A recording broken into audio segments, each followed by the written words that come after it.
So in today's video we will discuss one very important topic in functions, that is recursion. So what is recursion? So calling a function inside the definition of its own function is called recursion. That means when we call a function inside its own definition, this is recursion, and that function which calls itself is known as recursive function. It means function calling itself is called recursive function. Let's take an example. Here you see I am using a function fun, and in the definition of this fun we are calling this fun again. So this way you can see the function fun is calling fun itself. That means this function is calling itself. So this function fun is basically a recursive function. So let's see the working of this function. So you see here function fun is called with giving value as 10. So when this function is called, it will be called with the value 10. So you see when it will go to the definition, the variable n will receive the value as 10. It means this function fun will be executed with the value 10. So you see first time condition will be checked, and you see the value of n is 10, the condition will be false, so else part will be executed, and there are two statements in this else part. First the value of n will be printed, then the function will be called again. So when the value of n is 10, you see 10 will be printed, and after this function will be called for n is equal to 9 actually. This is the call. And when function 9 will be called,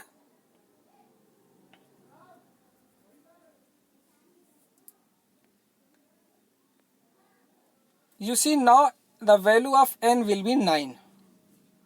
So again this condition is false. So again these two statements will be executed for n is equal to 9. Then what will happen? 9 will be printed, and again fun8 will be called. So this function with the value 9 will be called, 9 will be printed, and fun8 will be called. And for fun8, 8 will be printed. Again these two statements will be executed. Since for n is equal to 8, again the condition is false. So 8 will be printed and fun7 will be called. For fun7, 7 will be printed and fun6 will be called. So this way you see the function is calling itself again and again. So this way we can see that first fun10 will be called. That means fun will be called with the input 10. Then this function will be called again with the value 9. Then again it will be called with the value 8. Like this it will work. So what will happen when fun10 will be called? So these two statements will be executed. These two statements. So what will happen? First 10 will be printed and fun9 will be called. Then control goes again to the start of this function. Here you can see this arrow. So after this fun9 will be called. When fun9 will be called, again n is equal to 0 will be false and else part will be executed. So there are two statements. Value of n will be printed, which is 9 in this case, and fun n minus 1 will be called. It means fun8 will be called. So when fun9 will be executed, 9 will be printed and fun8 will be called. And after this, fun8 will be called and 8 will be printed when fun8 will be executed and fun7 will be called. Then after fun7 will be called, you can say 7 will be printed and fun6 will be called. Then fun5 will be called after printing 6. Then fun4 will be called, 5 will be printed. Then fun3 will be called, 4 will be printed, and fun3 will be called and 3 will be printed and it will call fun2. Then this fun2, 2 will be printed and function 1 will be called, and you see function 1 will be called, then 1 will be printed and fun0 will be called. Now you see the value of n is 0 now. So you see this condition will be true now. So for n is equal to 0, basically the value of n will not be printed and this return statement will be executed. So when this return statement will be executed, so control again goes back to the main program. So no output will be printed when n is equal to 0 and control goes back to main function actually. So you see here, for n is equal to 0, the function is not calling itself. This is known as base condition. So in a recursive function, what is base condition? A base condition is a condition for which function will not call itself. That means this is not a recursive condition. What is recursive condition? For which the function calls itself. So for every recursive function, there will be two conditions. One is called base condition, second is called recursive condition. For base condition, there will not be any recursive call, and for recursive condition, there will be a recursive call. And every recursive function, to be meaningful recursive function, there should be a base condition also. Otherwise, it will go infinitely, just like an infinite loop. So one base condition should always be there in any recursive function. So this way you can see fun10 will print the value 10 and it will call fun9. Then the execution of fun9 will be like 9 will be printed and fun8 will be called. Then for fun8, 8 will be printed and fun7 will be called. Fun7 will be executed, 7 will be printed and fun6 will be called. Then 6 will be printed, fun5 will be called, 5 will be printed, fun4 will be called, then 3 will be printed, 2 will be printed, 1 will be printed, and after printing of 1, fun0 will be called. And now this is base condition, the value of n is 0 now. So for fun0, no statement will be executed and we will go again to the calling function. So by this way we can understand the working of a recursive function. And here you can see the same program. This is the declaration and here it is the main, and in main we are calling the function a with the value, let's say 10, and then here is the definition, and in the definition we are calling this function fun again with n minus 1. So let's run this, we'll get this output. And suppose if I change this value from, let's say 10 to 15, then 15 to 1 will be printed. So this you can say is a recursive definition. So far we have discussed that when a function calls itself, then that function is known as recursive function, and the process of calling itself is known as recursion. And every recursive function has a recursive condition for which the function calls itself, and it should have at least one base condition For the base condition, the function will not call itself. From that, the calling will end actually. So here you can see there are two examples here. The calculation of factorial. So we can calculate a factorial recursively also. So factorial of n can be defined as n into factorial of n minus 1. Like factorial 10 is equal to 10 into factorial of 9. The same way factorial of 9 is equal to 9 into factorial of 8. So each time when we call a factorial function for any value, let's say 5, factorial 5, then this factorial 5 will call factorial 4.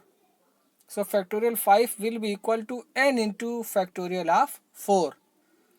Then factorial 4 will call factorial of 3. It will be equal to 4 into factorial of 3. Then this calling will end when the value of n will become 0. This is the base condition actually.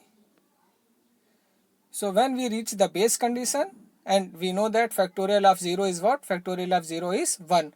So for n is equal to 0, we need not to call this factorial again. We can directly write 1 there.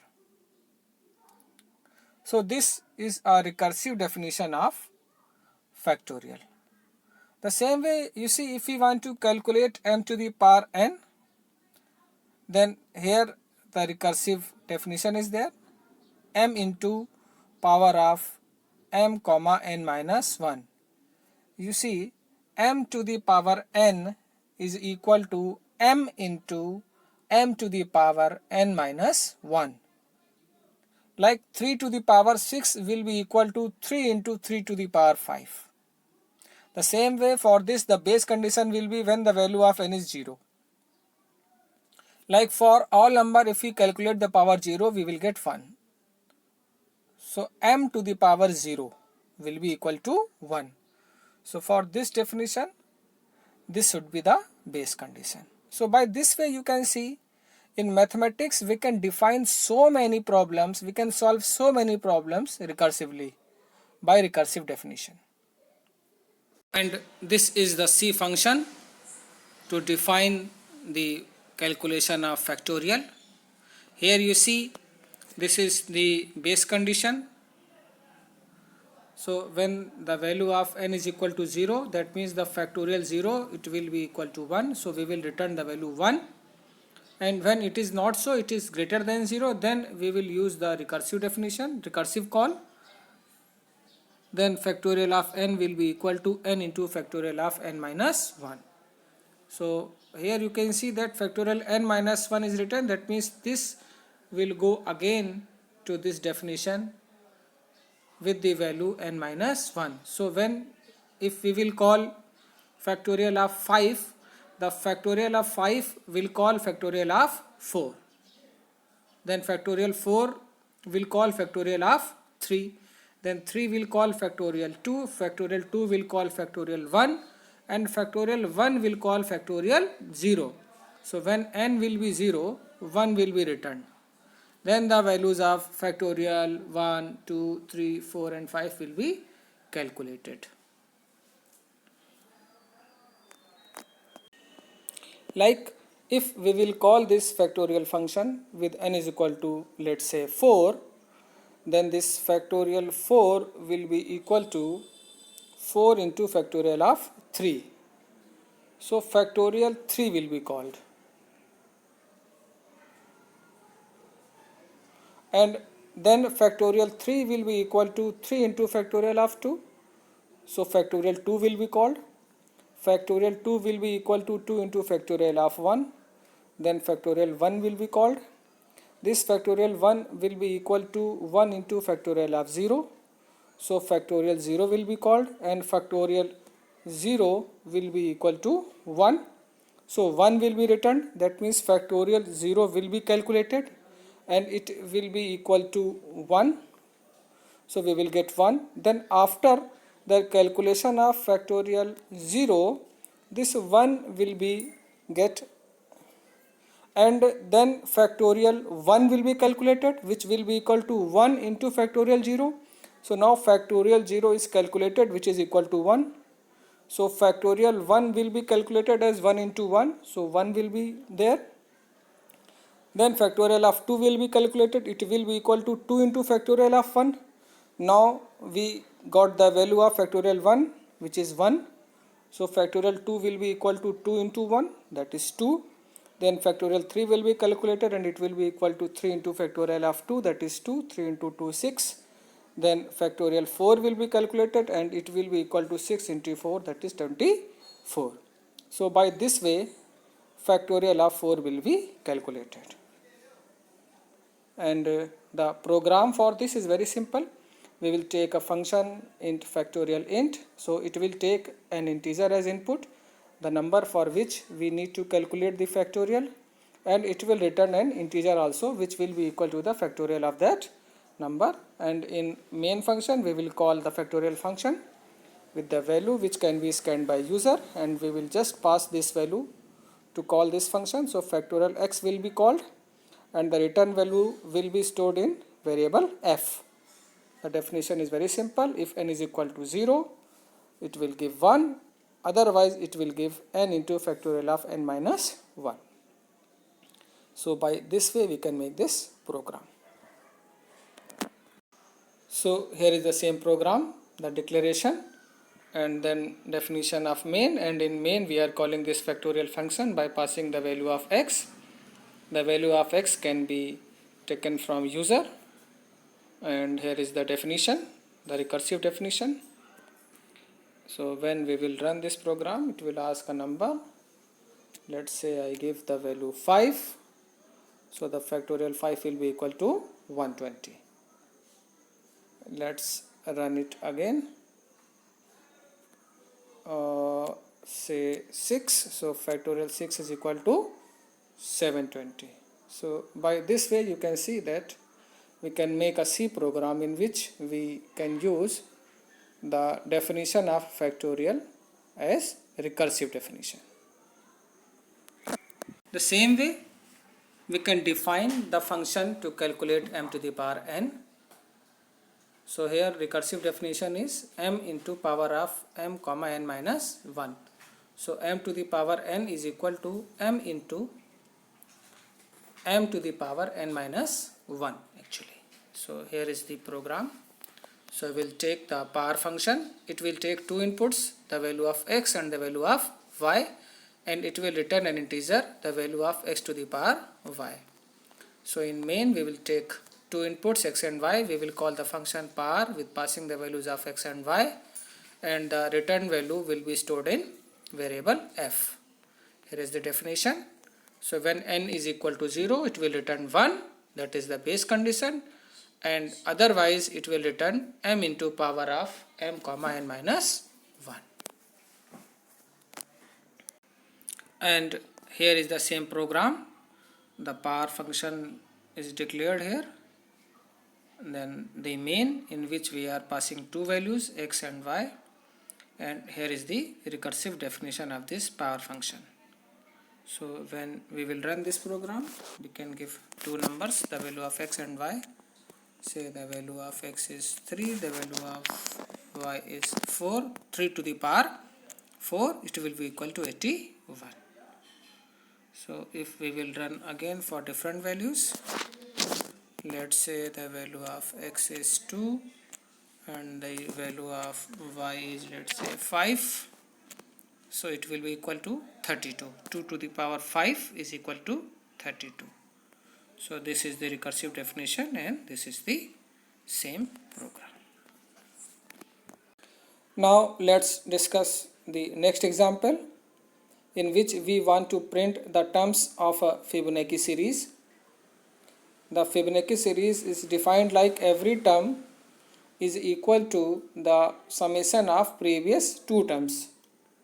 That means if we want to find the nth term of a Fibonacci series, it will be equal to the term number n minus 1 plus the term number n minus 2. You can see here this 34 is the summation of previous two terms, 13 plus 21. The same way, this 21 is the summation of previous two terms, 8 plus 13. And the initial two terms are already defined. And the first term of the Fibonacci series is called term number 0. It means the term number 0 is 0 and the term number 1 is 1. This will be the base condition, and the rest all the terms are equal to the summation of previous two terms. So the recursive definition of this Fibonacci series to print the nth term of Fibonacci series, actually the fib n is equal to fib n minus 1 plus fib n minus 2 if n is greater or equal to 1, and for n is equal to 0 and 1 it will be equal to 0 and 1 respectively. So this is the recursive definition to find nth term of a Fibonacci series. And here we will discuss the C program to print the Fibonacci series up to n terms. So we will take a function fib in which we will pass an integer as input. This input will be the term number actually, and this function fib will return the value of that term. And since we need to print all the terms from term number 0 to term number n, we will call this fib function in a loop, and this loop will run from I is equal to 0 to I is equal to n. So when the value of I will be 0, 0th term will be returned. When the value of I is 1, term number 1 will be returned. When the value of I is 2, term number 2 will be returned. And we will print all these terms, all these values as x. And this is the recursive definition to find the nth term of the series. You see here, when the value of n is 0 or 1, it will return n. So when n is 0, it will return 0. When n is 1, it will return 1. And for rest of the values of n, it will return summation of previous two terms. And here is the same program, the declaration, the calling of function in loop, and this is the definition. So if we'll give, say, the value of capital N as 10, this is the series. And suppose if I give, let's say, 15 terms, so this will be the series.